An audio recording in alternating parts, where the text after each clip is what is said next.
In this program, we'll be talking about how the Trayvon Martin story, which I call a moment, can be transformed into a social justice movement.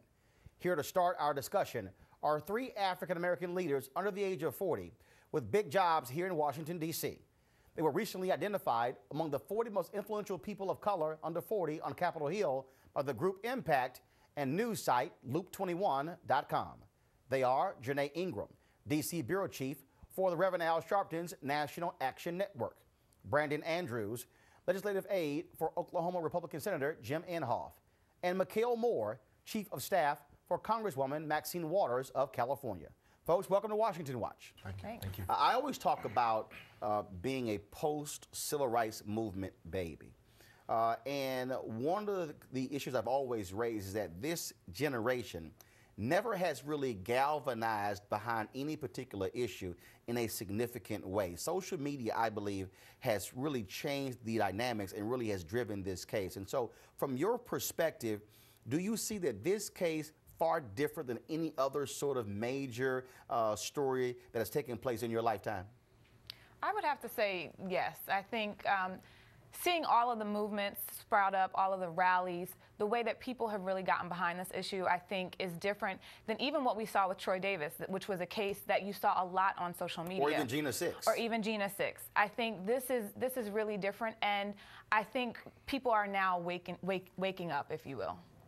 Yeah, and I think one of the reasons why it's hitting home so much is because people see Trayvon in themselves. They see Trayvon in their children. They see Trayvon in their friends. And so even different than Gina Six or Troy Davis, I've been that guy walking down the street with a hoodie on in the rain, I might add, because it was raining, coming home from the store. So I think people really see themselves in Trayvon and see their friends in him. Do you also think it's different because like it or not, whether it's right or wrong, if we hear about a case that takes place in an inner city neighborhood where you have high crime, all of a sudden folks like, okay, I get it, I understand it. But in this case, this kid living in Miami Gardens goes to where his dad is in a suburban neighborhood, gated community, walking from the store, minding his own business, and then all of a sudden he's gunned down. That in the minds of many African Americans as well, it's like, man, I thought he was escaping what was considered to be a bad environment, but even in this kind of environment, he's still gunned down. Yeah, I think that, and I'm really glad that you mentioned technology, because the usage and adoption rates for mobile technology and then social media for our community give an incredible amount of positive potential for us to be able to positively affect change. And I think you have to take a look at yourself and say, why aren't we farther along when in a gated community, in a place where you don't usually see crime, there's this crime that you would expect to see, like you said, in an inner city or in some place where the crime rate is higher. I think what also speaks loudly in this case is that, again, for post-civil rights movement babies, many had the attitude that, oh, well, if we just simply get our degrees, if we simply get these nice jobs, things are great. And this story sort of hits home that's saying, wait a minute, even I could be in a situation when I'm relaxed, to your point, I'm casual, and something can still happen to me. And so it sort of, I believe it raised that consciousness when it came to the issues of stereotyping and just making a judgment, which is one of the reasons why I wore my Texas A&M hoodie saying, wait a minute, I'm a college graduate, look at what I'm wearing on, so are you telling me that all of a sudden that now I'm also bad because of simply what I'm wearing? Yeah, I think one of the things that was striking that happened this week was when Congressman Bobby Rush went to the House floor in a suit, pulled out his hoodie, put on his sunglasses, and gave a speech about the Trayvon Martin case. What was important about that is it raised this very issue. And I think one of the reasons why this has struck home is because it kind of shattered that post-racial conversation and touched a nerve in a lot of the folks in the older generation that took them back to a place where people were stereotyped and attacked for reasons other than race. Glad you mentioned post-racial. Do any of you believe that that nonsense people throwing out that we're now living in a post-racial America? Absolutely Anybody? not. Absolutely not. No. You don't believe it at all? Right. And I think the notion of post-racial is dangerous inherently, because once you start taking away people's individuality, their culture, their story, it begins to start a very dangerous narrative. You agree?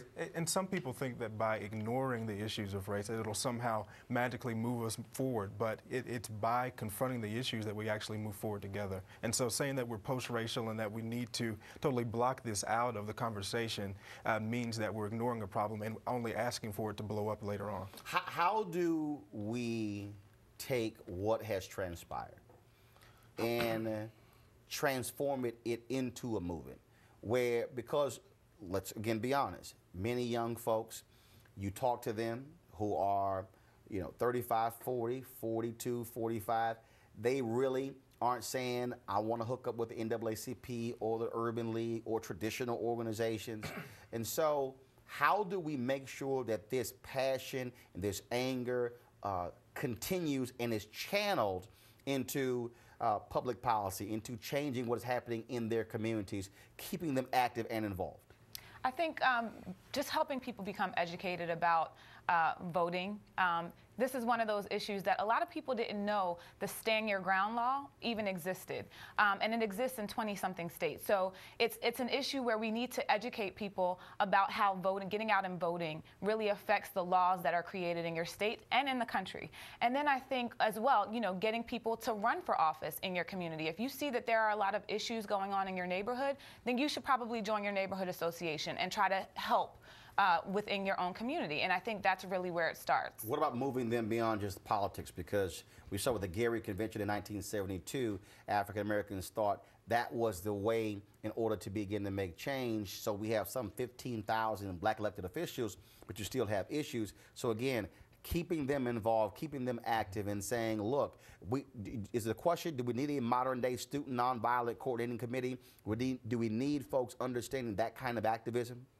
Yeah, I think we definitely have to begin to walk people up the ladder of engagement when you talk about how they're involved in the movement. And it starts by collecting the contacts that come from these movements that were organized via social media. So ensuring that we're continuing to contact them and not just letting it fall by the wayside once Trayvon Martin is no longer on TV. So what you're saying is, don't just have a rally where 2,000 people show up. Sure.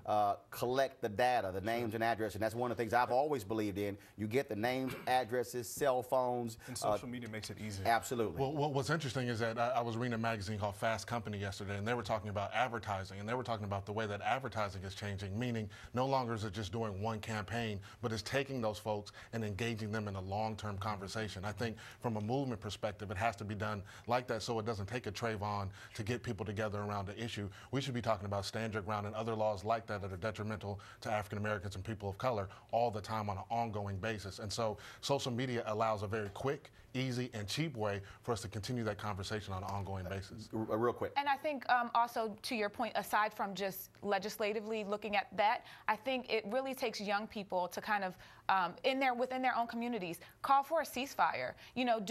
For them to be active and to really take the lead, if you will, on these types of issues and be the ones to say, okay, we're not going to stand for this anymore. If I'm a 13-year-old child, I am Trayvon Martin. I could be Trayvon Martin. And so I'm going to take a leadership role and prevent this type of thing happening by going out and speaking to other people, getting them to give their guns up and things like that. Well, it's interesting. I had lots of folks who on my Twitter page blaming the previous generation and saying, what are you doing? I had to turn right back on them. What are you prepared to do? Absolutely. Stop asking for somebody else to stand up and voice outrage when you have the opportunity to mobilize yourself. We certainly appreciate it. Thanks a lot. Look forward to having you back. Thank you.